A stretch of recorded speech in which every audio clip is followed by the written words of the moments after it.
प्रशासनातील भ्रष्टाचाराविरोधात आवाज उठवणाऱ्या महाराष्ट्रातील पहिल्या आणि एकमेव यूट्यूब चॅनलवर आपले स्वागत आहे। प्रशासनात होणाऱ्या घोटाळ्यांसंदर्भात तुम्हाला नियमित व्हिडिओ हवे असल्यास खाली दिलेले सबस्क्राइब बटन दाबा, बाजूचे घंटीचे बटन दाबा आणि ऑलवर दाबा। आजचा विषय आहे परीक्षा घोटाळा, पेपर फुटी घोटाळा।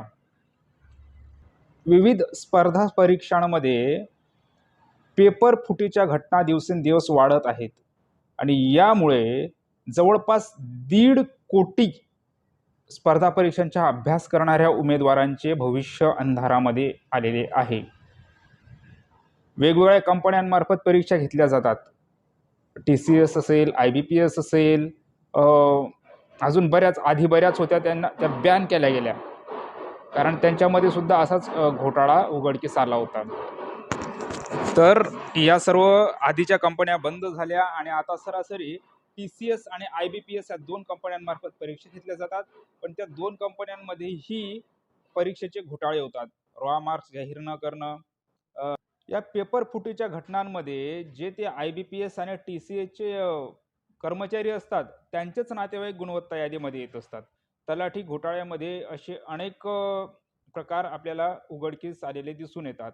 तुमच्याकडे सुद्धा जर या परीक्षा घोटाळ्यांसंदर्भात काही माहिती असेल, कागदपत्र असेल तर त्यांच्यापर्यंत पोहोचवा। स्पर्धा परीक्षा समन्वय समिती या तलाठी घोटाळ्याला उघड करण्यासाठी आणि परीक्षा रद्द करून प्रामाणिक 12 लाख उमेदवारांना न्याय मिळावा म्हणून खूप झटत आहे। पण सरकार अजून दाद द्यायला तयार नाही। तरी तुमच्याकडे जे काही पुरावे असतील तुम्ही संपर्क करा। संपर्क कसा करायचा? व्हिडिओच्या खाली डिस्क्रिप्शन आहे, त्याच्या खाली अबाउट सेक्शन आहे, त्याच्यामध्ये आपले व्हॉट्सअप, टेलिग्राम, फेसबुकचे ग्रुप आहेत, त्यामध्ये या आणि तुम्ही संपर्क करा। तुम्ही कागदपत्रे देऊ शकतात। स्पर्धा परीक्षा समन्वय समितीला ही कागदपत्र पोहोचवली जातील। तुमच्याकडे TCS किंवा IBPSच नाही तर दुसऱ्याही काही एक्झाम होत असतील स्पर्धा परीक्षा, त्याच्यामध्ये तुम्हाला काही घोटाळा निदर्शनास आला असेल ते सुद्धा आमच्यापर्यंत पोहोचवा। आणि फक्त स्पर्धा परीक्षा नाही, तुमच्याकडे कुठल्याही क्षेत्रात घोटाळा होत असेल, रेशनमध्ये घोटाळा होत असेल, घरकुलमध्ये असेल किंवा शासनाच्या कोणत्याही योजनेत असेल, त्या व्यक्तीपर्यंत तुमची कागदपत्र, तुमच्यावर होणारा अन्याय पोहोचवला जाईल। जे लोक आधीपासून या सिस्टीमच्या विरोधात जाऊन लढत आहेत, न्याय मिळवण्यासाठी, भ्रष्टाचार कमी करण्यासाठी लढत आहेत, त्या सर्व लोकांपर्यंत तुमचा मुद्दा पोहोचवला जाईल।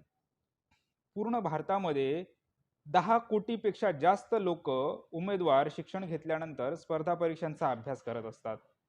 गेल्या 5 वर्षांमध्ये 41 भरतीच्या परीक्षा या रद्द झालेल्या आहेत। का? तर पेपर फुटीमुळे। पेपर फुटी तर प्रत्येक ठिकाणी होते, कॉपी प्रत्येक ठिकाणी चालते, पण उघडकीस किती आल्या? फक्त 41 भरतींमधील गैरप्रकार उघडकीस आले, बाकी भरत्यांमधील गैरप्रकार उघडकीस आले नाहीत। महाराष्ट्रातील नुकतीच जी आरोग्य सेवेची परीक्षा झाली त्यामध्ये सुद्धा गैरप्रकार झाले। NT जो प्रवर्ग आहे, भटक्या जमाती, विमुक्त जाती, भटक्या जमाती, अ, ब, क, ड यांच्या जागा जाहिरातीमध्ये दिल्या गेल्या आणि प्रत्यक्षात नोकरीवर रुजू करून घेताना या जागा सरळ नाकारण्यात आल्या। विभागामार्फत सांगण्यात आलं की तुम्हाला तुमच्या जागाच नाहीत म्हणे। मग या आरोग्य विभाग काय झोपेत कामं करत होता का जाहिरात देताना? झोपेत कामं करत नसतो कुठला विभाग, ती व्यवस्थित माहिती असते, पण घोळ झालेला असतो। प्रत्येक शासकीय नोकऱ्यांमध्ये बिंदू घोळ झालेला आहे। मागासवर्गीयांच्या जागा चोरल्या जातात, अक्षरशः चोरल्या जातात। त्यांच्यावर संघटितपणे काही प्रवर्गांमार्फत दरोडा टाकला जातो। ते अधिकारी जे बसलेले असतात ते दरोडा टाकतात। तोच प्रकार आरोग्य विभागामध्ये झालेला आहे। विमुक्त जाती अ मधील काही उमेदवारांनी या संदर्भात म्हटलेलं आहे की जाहिरात देताना आमच्या जागा होत्या, पण सर्व ची प्रक्रिया पूर्ण झाली आणि आमच्या जागा गायब झाल्या। मग आम्ही घरी बसायचं का सर्व पात्रता पूर्ण करून? असे प्रकार होत असतात। पण या संदर्भात आपल्याकडे काही कागदपत्र अजून उपलब्ध नाही आहेत, फक्त उमेदवारांचं म्हणणं आपल्याकडे आहे। तर त्या संदर्भात तुमच्यावर काही अन्याय होत असेल भटक्या जमातीच्या लोकांनो, तर कागदपत्र काही असेल तर पोहोचवा आमच्यापर्यंत। स्पर्धा परीक्षा समन्वय समितीला ती सर्व कागदपत्र दिली जातील। तर आजचा विषय आहे ज्या 5 वर्षामध्ये ज्या 41 भरतीच्या परीक्षा रद्द झालेल्या आहेत त्यांच्यामध्ये जवळपास 1.40 कोटी तरुणांचे भविष्य अंधारात आलेलं आहे। फक्त महाराष्ट्रच नाही, गेल्या 5 वर्षातच नाही, पूर्ण 10 वर्षात तुम्ही जरी स्पर्धा परीक्षांचा अभ्यास केला, अभ्यास म्हणजे फक्त पुस्तकांचा अभ्यास नाही, तर स्पर्धा परीक्षा कशा होतात, जाहिराती कशा निघतात, त्यांची बिंदू नामावली कशी घोषित केली जाते, या गोष्टींचा जर तुमचा अभ्यास असेल आणि कुठल्या प्रवर्गाला कशा जागा दिल्या जातात, कुठल्या पदाला किती न्याय दिला जातो, या गोष्टींवर जर तुमचा अभ्यास असेल, फक्त पुस्तकाचा अभ्यास आणि प्रश्नांचा आणि उत्तरांचा अभ्यास म्हणजे अभ्यास नाही म्हणते मी, तर तुम्ही जर पूर्ण डाटावर नजर टाकली, तुमच्याकडे डाटा असेलच, जर तुम्ही अभ्यास केला असेल तर डाटा असेलच, त्या डाटावर जर नजर टाकली ना, तर गेल्या 5 वर्षात देशभरातील 15 राज्यातील 1,40,00,000 अर्जदारांचे करिअर यामुळे बळी पडले आहेत. करिअर म्हणजे शिक्षण पदवीनंतर, शिक्षण सोडल्यानंतर उमेदवार 4-4, 5-5, 10-10 वर्ष अभ्यास करत बसतात. वयाची 35शी आलेली असते, काहींची 40शी गाठलेली असते, तरी ती स्पर्धा परीक्षांचा अभ्यास करतात. त्यांना नोकऱ्या लागत नाही का? त्यांना प्रवर्गांना जागा नसतात म्हणून. बिंदुघोळ करून या जागा लुटल्या गेलेल्या आहेत. अधिकाऱ्यांनीच लुटलेल्या आहेत त्या काही उमेदवारांनी लुटलेल्या नाहीत. पण त्या अधिकाऱ्यांनी का लुटलेल्या आहेत? कारण त्यांच्या समाजाच्या पोरांना नोकऱ्या लागाव्यात म्हणून. काही ठिकाणी गैरप्रकार पैसे घेऊन केले जातात, जसं तलाठी भरती ही पूर्ण वादग्रस्त आहे. त्याच्यामध्ये 20-20, 22-22, 28 लाखपर्यंत रेट गेलेत काही जिल्ह्यांमध्ये. काही जिल्ह्यांमध्ये 18 लाख, 16 लाख असे पण रेट आहेत. प्रत्येक उमेदवार आपल्यापर्यंत माहिती पोहोचवत असतात. तर त्याचप्रकारे या ज्या परीक्षा आहेत, याच्यामध्ये अर्जदार आणि त्याच्या कुटुंबियांनी सुमारे 1,40,000 सरकारी नोकऱ्या मिळण्याच्या आशेने आपला वेळ, संसाधने आणि शक्ती वाया घालवली आहे. म्हणजे त्यांनी 5-5, 10-10 वर्ष जो अभ्यास केला तो पूर्ण वाया गेला आणि सर्व भ्रष्ट लोकांना पैसे देऊन नोकऱ्या दिल्या गेलेल्या आहेत.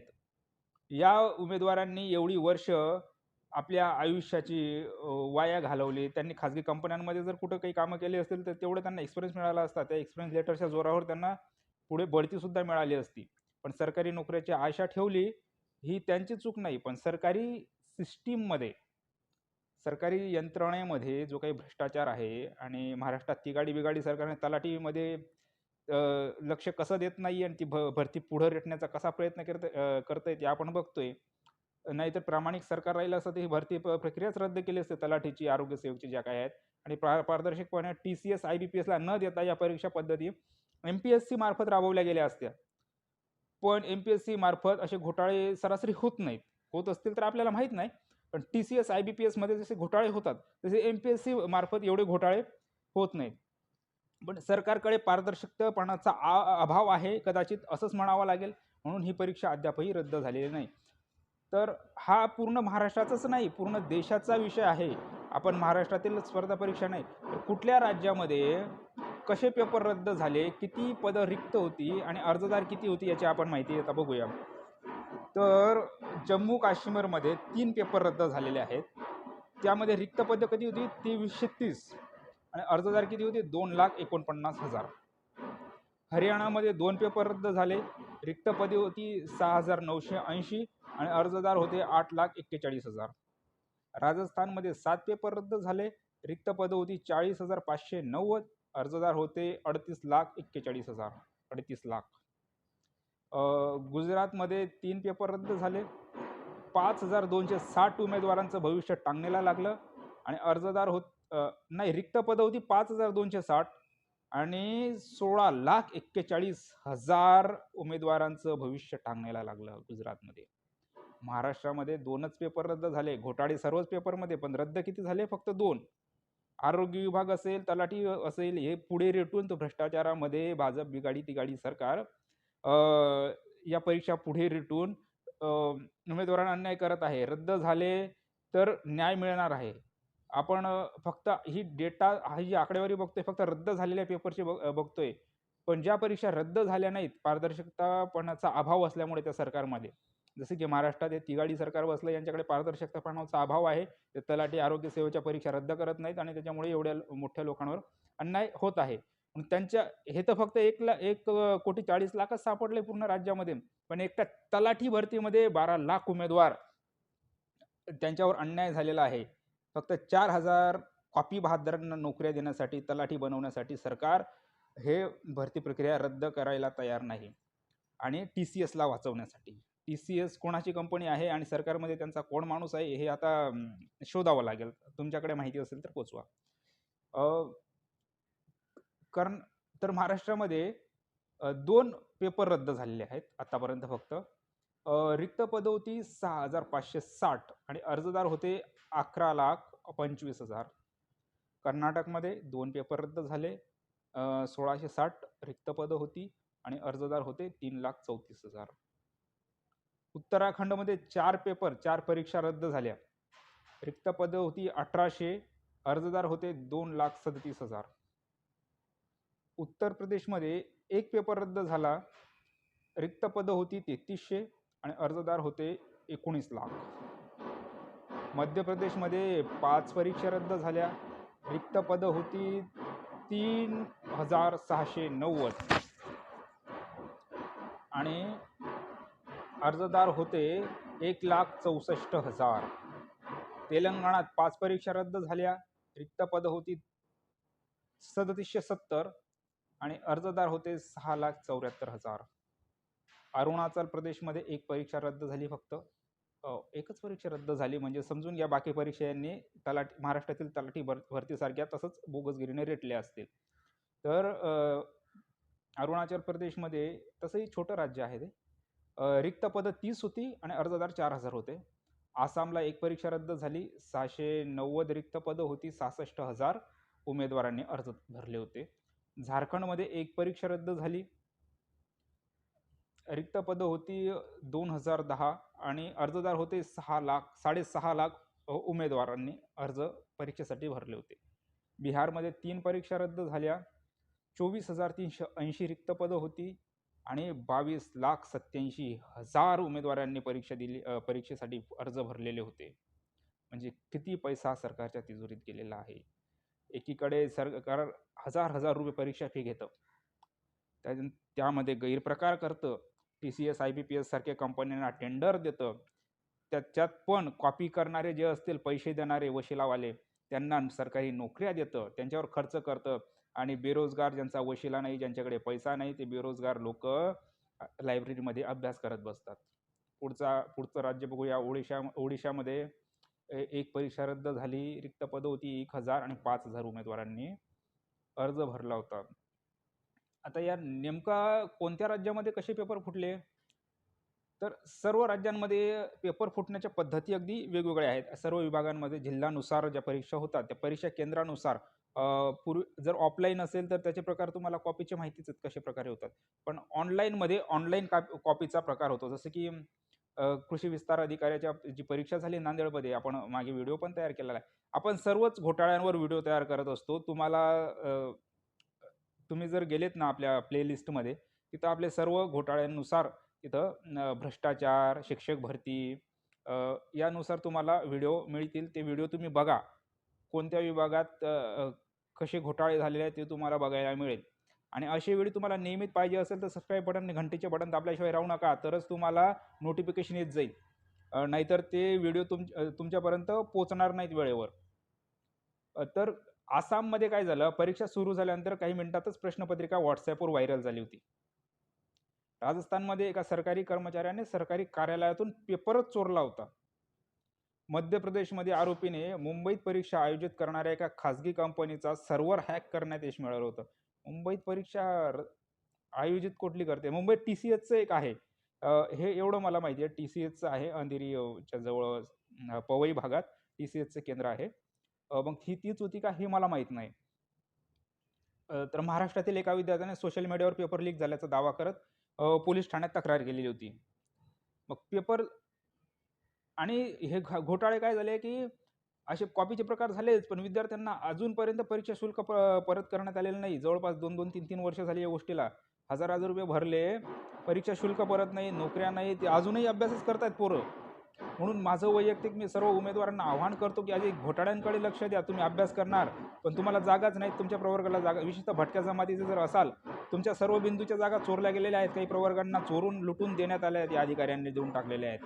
म्हणून तुम्ही जोपर्यंत बिंदू नामावली घोटाळ्यावर काम करत नाही ना, तोपर्यंत तुम्ही किती लायब्ररीत डोळे फोडले, रात्रंदिवस तुम्ही मेहनत घेतली, तिथं लायब्ररीत बसून राहिलात, तुम्हाला नोकऱ्या लागणार नाहीत. बिंदू नामावली घोटाळ्यावर काम करा आधी, तरच तुमच्या प्रवर्गाला चोरलेल्या जागा तुम्हाला परत मिळाल्यात. आणि जर पोरं करत नसतील, उमेदवार करत नसतील, त्यांचे आपले बाप, भाऊ, काका, चुलते, मामा कोणी असतील सामाजिक कार्यकर्ते, त्यांना सांगा की बिंदू नामावली घोटाळे संदर्भात प्रत्येक सभेत बोला, प्रत्येक मोर्चात बोला. खूप आरक्षणाचे मोर्चे निघत आहेत आता, पण एकही मोर्चामध्ये आंदोलनामध्ये बिंदू नामावली घोटाळा विषय मांडताना मला दिसून आलेला नाही. बिंदू नामावली घोटाळ्यामुळे तुमच्या प्रवर्गाला जागाच नाहीये. तुम्ही रात्रंदिवस 5-5, 10-10 वर्ष अभ्यास करून काय करताय? तुम्हाला कुठं नोकऱ्या लागणार आहेत? बरं, जे नोकरीला लागले ठीक आहे, एखादी परीक्षा प्रामाणिकपणे होतही असेल आणि काही प्रामाणिकपणे नोकऱ्या लागले असतील, त्यांनी सुद्धा या विषयांकडे लक्ष दिलं पाहिजे. अ, अनेक परीक्षा ज्या झाल्या पेपर लीक झाल्यानंतर 1-1, 2-2, 3-3 वर्षांनी परीक्षा झाल्या. जशी आरोग्य विभागाची परीक्षा आत्ता झाली. 2019 मध्ये तो घोटाळा झाला होता आणि आत्ता ती पुन्हा परीक्षा घेतली, तर तिथंही परत तोच घोटाळा चालू आहे. म्हणजे भटक्या समाजाच्या लोकांना जागाच दिल्या नाहीत. जाहिराती दिल्या आणि त्या काढून टाकल्या त्यांना. किंवा भटक्या समाजाच्या लोकांना अगदी खालच्या स्तराची निवड झाली वगैरे. तो विषय खूप गंभीर आहे. अजून त्याच्याविषयी आपण नंतर बोलूया. तो आत्ताचा विषय नाही आपला. पण या ज्या परीक्षा झाल्या पूर्ण राज्यांमध्ये 15 राज्यांमध्ये त्यामध्ये परीक्षा पेपर लीक झाल्यानंतर जवळपास 1 वर्षानंतर, 2 वर्षानंतर, 3 वर्षानंतर परीक्षा झाल्या. 4 प्रकरणांमध्ये प्रतीक्षा 2 वर्ष चालली. 7 प्रकरणांमध्ये अद्याप उमेदवार प्रतीक्षा करत आहेत. म्हणजे अजूनपर्यंत परीक्षा झालेली नाही. ना परीक्षा फी मिळाली. अ, गुजरातमध्ये काय झालं? गुजरातमध्ये नोव्हेंबर 2019 मध्ये लिपिक, कार्यालयीन सहाय्यकांच्या 4,000 पदांसाठी 6 लाख उमेदवार भरती परीक्षेला बसले होते. परीक्षा रद्द झाल्यानंतर ती परीक्षा एप्रिल 2000 मध्ये झाली होती. अ, अजूनही एम-आय-डी-सीची परीक्षा होती. त्या संदर्भात सरकार काय हालचाल करतंय ते बघावं लागणार आहे. या गोष्टींकडे लक्ष ठेवत जा. फक्त जनरल नॉलेज रोजचे पेपर वाचता. जनरल नॉलेज असावं, पण आपण नोकरीला का लागत नाही? तुम्ही जर 10-10 वर्ष अभ्यास करत असाल आणि तुमच्या जागाच येत नसतील, तर त्या जागा काय येत नाही याचा तुम्ही अभ्यास करा आधी. किमान 5 ते 6 महिने तरी त्या विषयाच्या अभ्यासाला द्या. प्रत्यक्षात 1-2 महिने कामं करा. तर तुम्हाला नोकऱ्या लागू शकतात. तुम्ही जर खूप हुशार असाल, तुमचे पालक असतील, त्यांना सांगा की हे घोटाळे बाहेर काढा म्हणा. घोटाळे बाहेर काढल्याशिवाय तुम्हाला न्याय मिळणार नाही. नाहीतर असंच बोगस लोकं नोकरीला लागत राहतील, सरकारी पगार लुटत राहतील, लाच घेत राहतील आणि आपण आवाजसुद्धा उठवणार नाहीत. मग काय फायदा या गोष्टींचा? म्हणून आवाज कोणीतरी उठवला पाहिजे. मी महाराष्ट्रातील प्रथम असं यूट्यूब चॅनल चालू केलं आहे, की फक्त भ्रष्टाचार संदर्भात जागृती करता येईल. आजपर्यंत या विषयावर कोणीही यूट्यूब चॅनल सुरू केलेलं नाही. हे प्रथम आहे आणि एकमेव आहे. माझ्यानंतर सुद्धा कोणी या विषयावर यूट्यूब चॅनल सुरू केलेलं दिसून येत नाही. तर सर्व क्षेत्रांमध्ये तुमच्यावर अन्याय होत असेल तर माहिती पोचवा. आजचा विषय आपण इथं आज थांबूया.